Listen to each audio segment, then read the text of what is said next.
नमस्कार। जीएसआईक्यू के daily current affair session में आपका स्वागत है। हमारा आज का पहला टॉपिक है सुरहा ताल को भारत का 100वां रामसर स्थल घोषित किया गया। उसके बाद इसके एमसीक्यू को देखेंगे। पहले इस टॉपिक को समझते हैं। तो यूपी में एक जगह है बलिया। यूपी में एक जगह है बलिया। यहाँ पे एक झील है जिसका नाम है सुरहा ताल।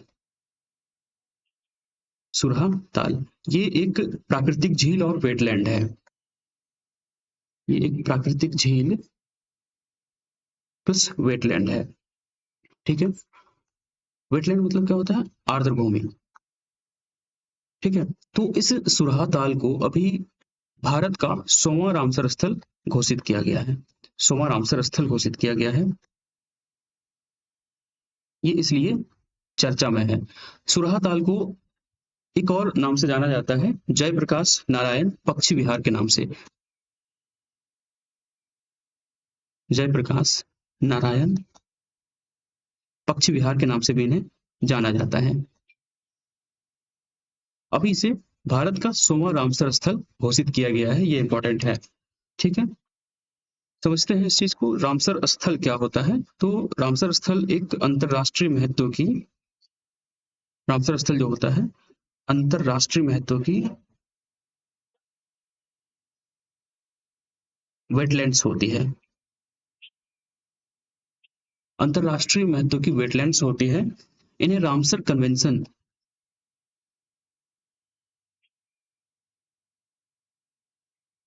रामसर कन्वेंशन के तहत संरक्षित किया जाता है। ठीक है। इसके तहत क्या किया जाता है? इसको संरक्षित किया जाता है।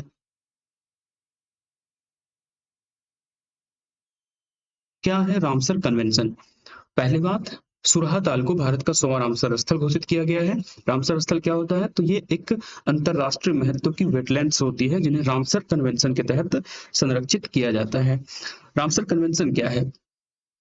रामसर कन्वेंशन 2 फरवरी 1971 को ईरान का एक शहर है रामसर।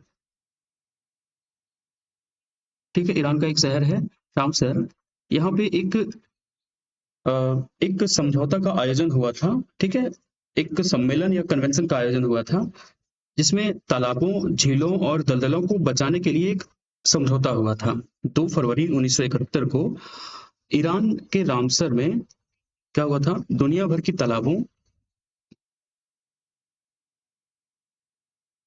तालाबों, झीलों और दलदलों को, तालाबों, झीलों और दलदलों को संरक्षित करने के लिए एक समझौता हुआ था। ठीक है। तो इस समझौता के तहत जिन जगहों को चुना जाता है, ठीक है, उसे संरक्षित करने के लिए चुना जाता है, वो सभी जो लोकेशन चुना जाता है, ये जो लोकेशन होता है यही रामसर साइट या रामसर स्थल कहलाता है। ठीक है। अगर हम भारत के संदर्भ में इसकी बात करें तो भारत इसका हिस्सा कब बना था? भारत इस संधि का हिस्सा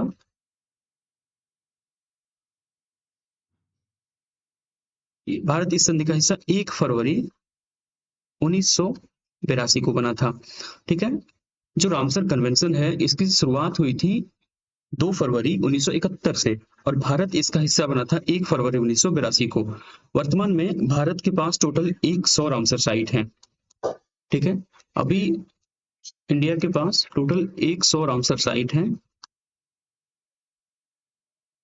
ठीक है। और ये 100 रामसर साइट के साथ एशिया में पहले स्थान पे है भारत। एशिया में पहले स्थान पे है, जबकि वर्ल्ड में, दुनिया में ये तीसरे स्थान पे है। अगर ये वर्ल्ड में तीसरे स्थान पे है तो इससे पहले दो कौन कौन है? तो पहले स्थान पे वर्ल्ड में है यूके यानी यूनाइटेड किंगडम, और जो दूसरे स्थान पे है वो है मैक्सिको। ठीक है। भारत में सबसे ज्यादा, अगर एक ही राज्य में रामसर साइट्स हैं तो वो तमिलनाडु, यानी सबसे ज्यादा रामसर साइट वाला जो स्टेट है वो तमिलनाडु है। State with largest Ramsar site है ना। तो ये कौन है? तमिलनाडु है। तमिलनाडु के इनके पास टोटल 20 रामसर साइट हैं। और उसके बाद यूपी है। इनके पास पहले 12 था, सुरहा ताल को मिलाने के बाद ये अब 13 हो गया है। ठीक है। भारत में सबसे पहले जो रामसर साइट की शुरुआत हुई थी या रामसर साइट का चयन हुआ था वो 1981 में हुआ था। 1981 में हुआ था पहली बार भारत में रामसर साइट का चुनाव हुआ था। उस टाइम एक साथ दो जगहों को रामसर साइट चुना गया था। एक तो था चिल्का झील और दूसरा था केवलादेव नेशनल पार्क।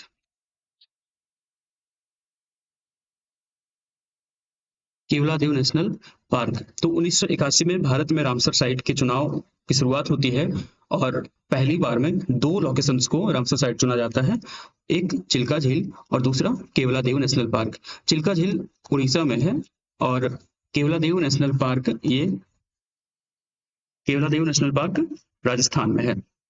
ठीक है। हम जो 2 फरवरी को मतलब 2 फरवरी 1971 को जो रामसर कन्वेंशन हुआ था उसी के सम्मान में 2 फरवरी को हम वर्ल्ड वेटलैंड डे भी सेलिब्रेट करते हैं, यानी विश्व आर्द्रभूमि दिवस मनाते हैं। विश्व आर्द्रभूमि दिवस हम मनाते हैं। ठीक है, 2 फरवरी को। आइए अब हम एक एक करके एमसीक्यू देख लेते हैं।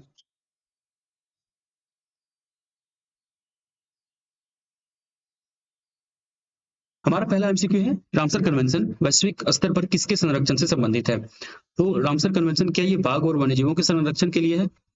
क्या ये केवल समुद्री नदियों के संरक्षण के लिए है? नहीं।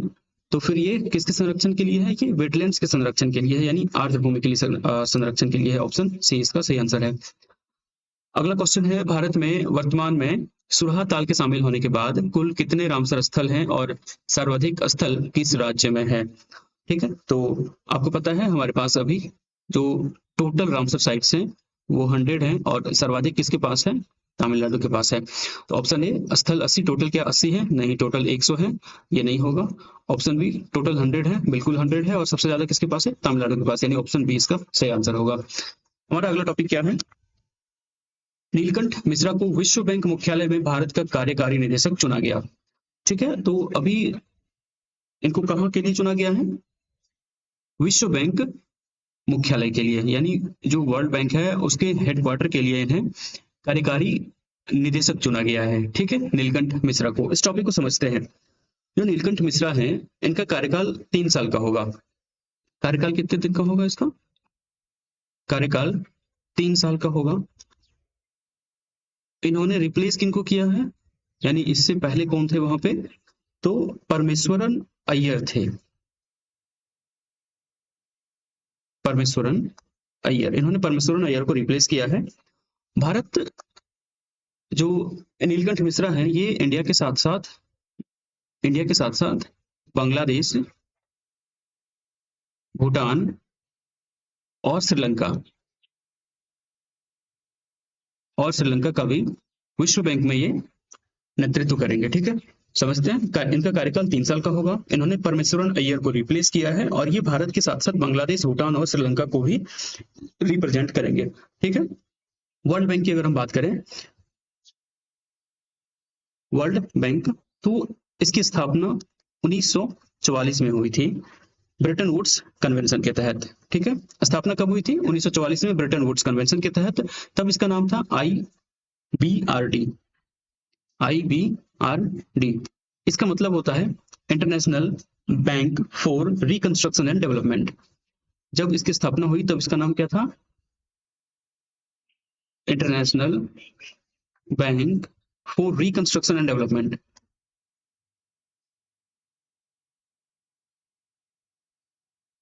ठीक है, वर्तमान में 189 देश इसके मेंबर हैं, 189 कंट्री इसके मेंबर हैं और इंडिया इसका मेंबर है।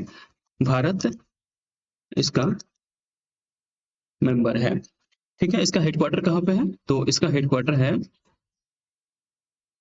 वाशिंगटन डीसी में। वाशिंगटन डीसी यूएसए में है। वाशिंगटन डीसी इसका हेडक्वार्टर है और ये यूएसए में है। ठीक है, इसके बारे में बहुत ही इंपॉर्टेंट बात ये है कि जो वर्ल्ड बैंक है ये 3 बड़ी रिपोर्ट्स जारी करते हैं। Three major reports. ठीक है, पहला रिपोर्ट है जो कि अब बंद हो गया है, ईज ऑफ डूइंग बिजनेस। ये जारी करते थे इसको, अब बंद हो गया है, ईज ऑफ डूइंग बिजनेस। ठीक है, दूसरा रिपोर्ट है ह्यूमन कैपिटल इंडेक्स। ठीक है, human capital index, human capital index. और जो तीसरा रिपोर्ट है वो है वर्ल्ड डेवलपमेंट रिपोर्ट। ये तीन बड़े रिपोर्ट जारी करते हैं, ease of doing business, human capital index और वर्ल्ड डेवलपमेंट रिपोर्ट। अभी ईज ऑफ डूइंग बिजनेस जो है ये बंद हो गया है, इसको जारी करना इन्होंने बंद कर दिया। इसके एमसीक्यू देख लेते हैं अब। तो विश्व बैंक के कार्यकारी निदेशक के रूप में नीलकंठ मिश्रा भारत के अलावा निम्नलिखित में से किस देश के निर्वाचन क्षेत्र का प्रतिनिधित्व करेंगे? तो ऑप्शन ए है Nepal, Bhutan, Myanmar. Option B Bangladesh, Bhutan, Sri Lanka. Option C Pakistan, Afghanistan, Maldives. और ऑप्शन डी केवल भारत। तो अभी हमने इसकी चर्चा की थी कि ये इंडिया के साथ साथ बांग्लादेश, भूटान और श्रीलंका का भी नेतृत्व करेंगे, यानी ऑप्शन बी इसका सही आंसर होगा। हमारा अगला टॉपिक है केंद्रीय मंत्री डॉक्टर जितेंद्र सिंह 6 जून को 2 दिवसीय लेवेंडर महोत्सव का उद्घाटन करेंगे। बहुत इंपॉर्टेंट चैप्टर है ये, बहुत इंपॉर्टेंट टॉपिक है। ठीक है, तो अभी जम्मू कश्मीर के डोडा जिले में, जम्मू कश्मीर, यहाँ एक जिला है डोडा जिले, डोडा जिला। तो जम्मू कश्मीर के डोडा जिले में इन्हें लेवेंडर महोत्सव के 2 दिन के वन सेक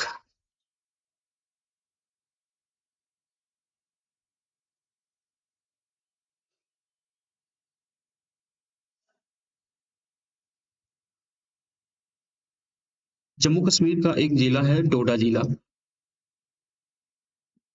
यहाँ पे केंद्रीय मंत्री डॉक्टर जितेंद्र सिंह को लेवेंडर महोत्सव का उद्घाटन करना है। ठीक है, 2 दिवसीय लेवेंडर महोत्सव का इन्हें उद्घाटन करना है। ठीक है, 2 दिवसीय लेवेंडर महोत्सव का इन्होंने उद्घाटन करना है यहाँ पे।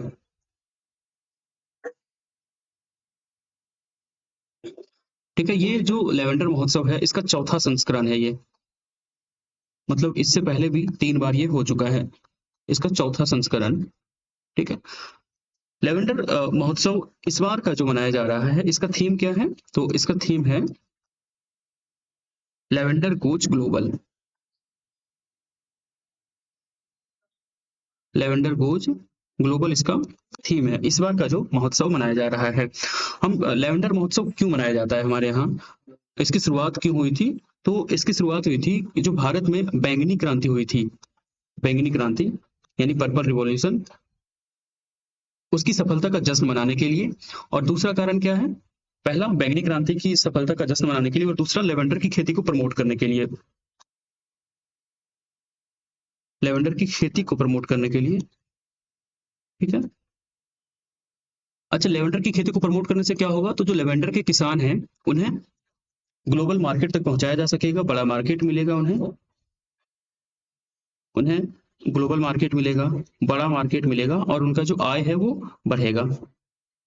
ठीक है, इसलिए लेवेंडर महोत्सव का आयोजन किया जाता है। ठीक है, जरा समझते हैं कि पर्पल रिवॉल्यूशन क्या है। पर्पल रिवॉल्यूशन, ठीक है, तो भारत सरकार के द्वारा जम्मू कश्मीर में लेवेंडर की खेती को बढ़ावा देने के लिए, गवर्नमेंट ऑफ इंडिया के द्वारा जम्मू कश्मीर में लेवेंडर की खेती को बढ़ावा देने के लिए, लेवेंडर की खेती को बढ़ावा देने के लिए इन्होंने एक अभियान शुरू किया हुआ है। ठीक है, जो पर्पल रिवॉल्यूशन है, गवर्नमेंट ऑफ इंडिया के द्वारा जम्मू कश्मीर में लेवेंडर की खेती को प्रमोट करने के लिए, बढ़ावा देने के लिए एक अभियान बनाया है इन्होंने, पर्पल रिवॉल्यूशन, एक अभियान शुरू किया है। अच्छा, इस अभियान को आरमा मिशन के तहत 2016 में शुरू किया गया था। इसको आरमा मिशन के तहत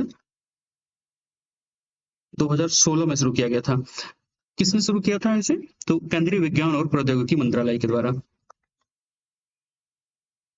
केंद्रीय विज्ञान और प्रौद्योगिकी मंत्रालय,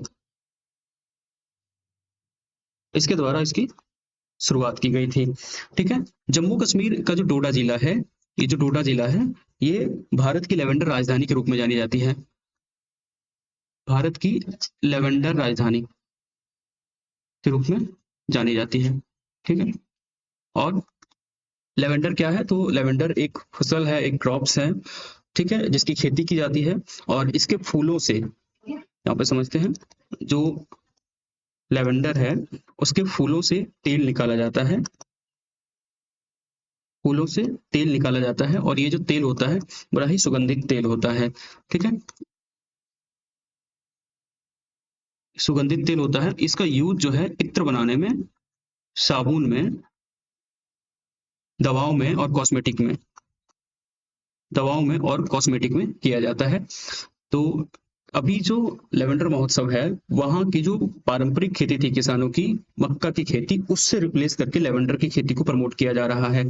ठीक है। मतलब आप यहाँ पे समझ सकते हैं, लेवेंडर महोत्सव के तहत जो मक्का की खेती करने वाले किसान थे, उन्हें लेवेंडर की खेती करने के लिए प्रमोट किया जा रहा है। तो अब मक्का एक सस्ता फसल है, जबकि जो लेवेंडर है वो महंगा फसल है, तो इससे किसानों की आय भी बढ़ रही है। ठीक है। तो क्यों शुरू किया गया? तो वहां के किसानों की आय बढ़ाने के लिए, उन्हें ग्लोबल मार्केट पहुंचाने के लिए, ग्लोबल मार्केट तक पहुंचाने के लिए। ठीक है। एमसीक्यू देख लेते हैं इसका, कि बैंगनी क्रांति का संबंध मुख्य रूप से किस फसल से है? तो ऑप्शन ए है केसर की खेती से, नहीं है। ऑप्शन बी लेवेंडर, जो एक सुगंधित पौधा होता है, इसकी खेती से, बिल्कुल सही है। तो ऑप्शन बी इसका सही आंसर होगा। हमारा अगला टॉपिक है, वाइजाग में आंध्र प्रदेश का पहला सेमीकंडक्टर प्रोजेक्ट स्थापित किया जाएगा। ठीक है। तो समझते हैं इस टॉपिक को।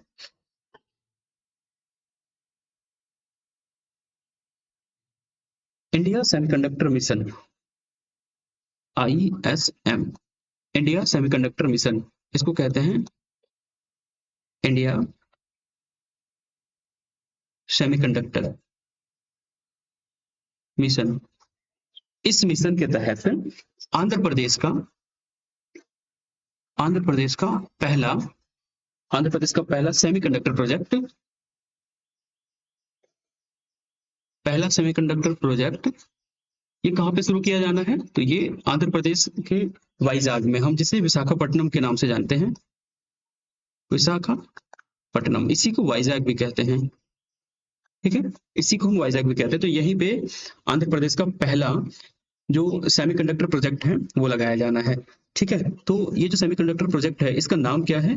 इस सेमीकंडक्टर प्रोजेक्ट का नाम है OSAT। इसका नाम है OSAT। क्या होता है OSAT?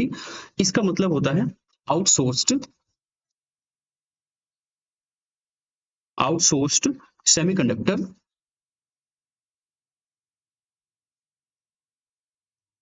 Outsource semiconductor assembly and test. इसका मतलब क्या है? इसका मतलब समझते हैं। तो कोई भी चिप बनाया जाता है, उसका दो स्टेज होता है। ठीक है। जो पहला स्टेज होता है, इसमें सेमीकंडक्टर के ऊपर सिलिकॉन वेफर लगाया जाता है। सिलिकॉन वेफर जो होता है उसके ऊपर सर्किट की छपाई होती है। जैसे ये कोई चिप होता है, तो इसके ऊपर जो सर्किट बना होता है, ठीक है, इस सिलिकॉन वेफर के ऊपर जो सर्किट बना होता है, उसकी छपाई पहले स्टेज में होता है। ठीक है। तो सिलिकॉन वेफर पे इस पर क्या होता है? सर्किट की छपाई होती है। ये काम महंगा होता है, सर्किट की छपाई, ये काम महंगा होता है। ठीक है। और इसका जो दूसरा स्टेज होता है, इसमें क्या किया जाता है? ये जो सिलिकॉन वेफर पे सर्किट की छपाई की गई है, इसको काटा जाता है, यानी उसका काम होता है सेकंड स्टेज का काटना।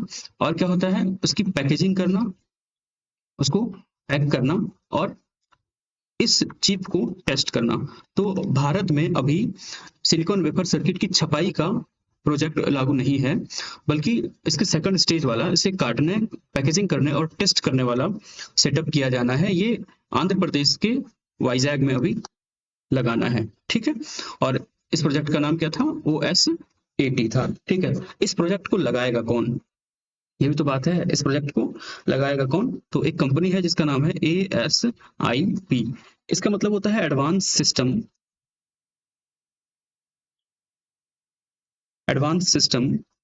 इन packaging and and technology private limited. ठीक है, एएसआईपी कंपनी है, advance system in packaging and technology private limited. ठीक है, ये इस प्रोजेक्ट को लगाएंगे वाइजैक में। इसका उद्देश्य क्या है इस कंपनी का? इसका उद्देश्य है इलेक्ट्रॉनिक डिवाइसेस के लिए एडवांस सेमीकंडक्टर पैकेजिंग तैयार करना। ठीक है, जो इलेक्ट्रॉनिक डिवाइसेस हैं जैसे कार, मोबाइल, बाइक, टीवी, जितने सारे इलेक्ट्रॉनिक डिवाइसेस हैं जिसमें चिप लगे होते हैं, उसके लिए एडवांस सेमीकंडक्टर पैकेजिंग तैयार करना।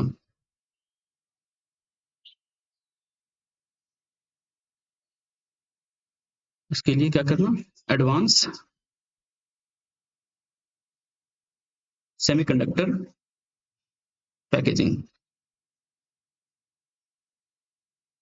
तैयार करना। ठीक है,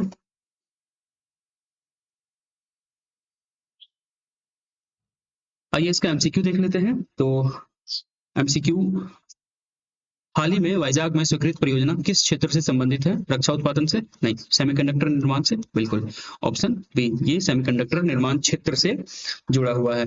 भारत में आईएसएम यानी जो इंडिया सेमीकंडक्टर मिशन है, इसकी शुरुआत कब हुई थी? इसकी शुरुआत हुई थी 2021 में। ठीक है, हमारा अगला प्रोजेक्ट है, अगला जो टॉपिक है देख लेते हैं, लेकिन उससे पहले आईएसएम की शुरुआत 2021 में हुई थी। किसके द्वारा किया गया था? तो इसकी शुरुआत ministry of electronics and information technology के द्वारा किया गया था। ठीक है, किसके द्वारा किया गया था? Ministry of information and ministry of electronic information and technology के द्वारा किया गया था। ठीक है, अगला टॉपिक है हमारा, जे एंड के बैंक ने अपने क्लाउड आधारित data analysis insights and analytics platform के लिए फाइनल इनोवेशन अवार्ड 2026 में गोल्ड मेडल जीता। ठीक है, समझते हैं इसको। तो जम्मू कश्मीर बैंक ने अभी फाइनेकल इनोवेशन अवार्ड, ठीक है, ये जो फाइनेकल इनोवेशन अवार्ड 2026 है, इस अवार्ड के तहत इन्होंने modern technologies led innovation, modern technology led innovation, modern technology led innovation का जो data insights and analytics platform श्रेणी होता है, डेटा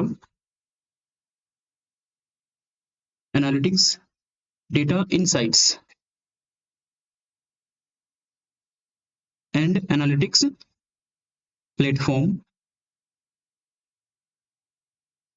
की जो श्रेणी होती है,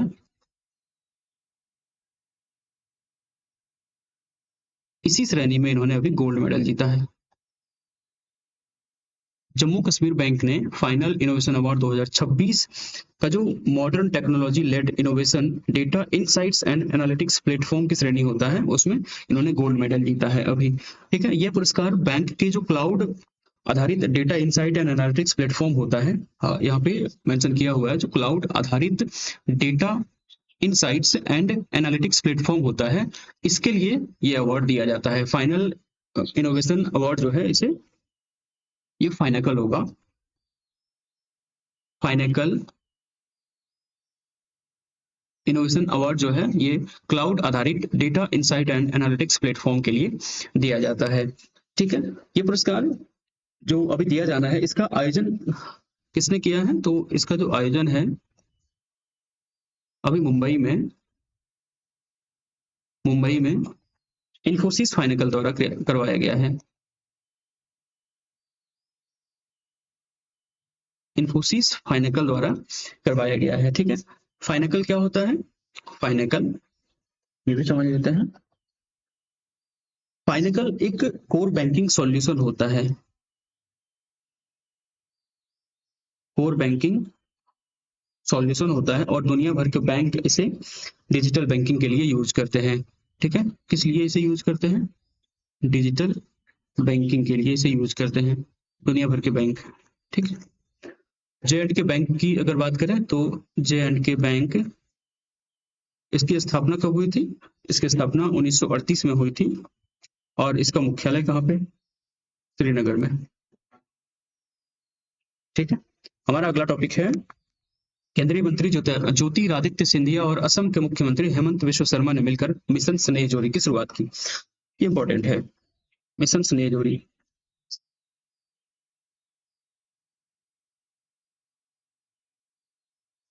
मिशन स्नेह जोड़ी, ये इंपॉर्टेंट है। जो मिशन स्नेह जोड़ी है, इसकी शुरुआत केंद्रीय मंत्री ज्योतिरादित्य सिंधिया और असम के मुख्यमंत्री हेमंत विश्व शर्मा ने मिलकर किया है। इसका उद्देश्य क्या है? तो इसका उद्देश्य है मूंगा सिल्क उद्योग मूंगा सिल्क उद्योग को वैश्विक स्तर पर मूंगा सिल्क उद्योग को वैश्विक स्तर पर एक लग्जरी टेक्सटाइल और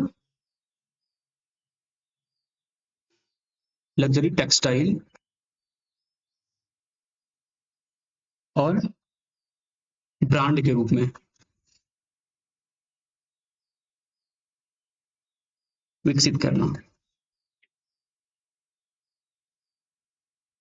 मूंगा सिल्क उद्योग को ग्लोबली लग्जरी टेक्सटाइल और ब्रांड के रूप में विकसित करना। ठीक है, इससे क्या होगा? इससे निर्यात बढ़ेगा, पर्यटक बढ़ेंगे और इसकी ब्रांडिंग ग्लोबली हो जाएगी। मूंगा सिल्क का क्या होगा? ब्रांडिंग हो जाएगा, एक्सपोर्ट बढ़ेगा और पर्यटक आकर्षित होंगे। ठीक है, मूंगा सिल्क की अगर हम बात करें, मूंगा सिल्क पूरी दुनिया का ये एकमात्र प्राकृतिक सुनहरा रेशम है और पूरी दुनिया का 90% प्रोडक्शन जो है केवल और केवल असम में होता है। ठीक है, क्या है ये? दुनिया का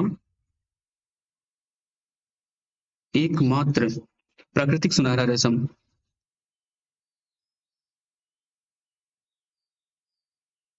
प्राकृतिक सुनहरा रेशम, सुनहरा रेशम मतलब गोल्डन येलो इसका कलर होता है, गोल्डन येलो कलर होता है इसके। ठीक है, और दुनिया भर में जितने भी मूंगा सिल्क का प्रोडक्शन होता है, असम उसका अकेले 90%, असम विश्व के लगभग 90%, विश्व के लगभग 90% मूंगा सिल्क का उत्पादन करता है। ठीक है, और ये भारत का पहला जीआई टैग प्राप्त करने वाला सिल्क है। ठीक है, भारत का पहला जीआई टैग प्राप्त करने वाला सिल्क है। ठीक है, आइए इसका एमसीक्यू देख लेते हैं कि मूंगा सिल्क के संबंध में निम्न में से कौन सा कथन सही है। ऑप्शन ए है, यह केवल कर्नाटक में उत्पादित होता है। यह भारत का पहला जीआई टैग प्राप्त रेशम है। इसका रंग सफेद होता है और इसका उपयोग केवल हस्तशिल्प में होता है। तो अब हमने अभी अभी देखा कि 90% प्रोडक्शन कहाँ पे होता है? असम में होता है। तो ऑप्शन ए तो यही गलत हो गया। इसका यह भारत का पहला जीआई टैग प्राप्त रेशम है, ये बिल्कुल सही ऑप्शन है। तो ऑप्शन बी इसका सही होगा। ठीक है,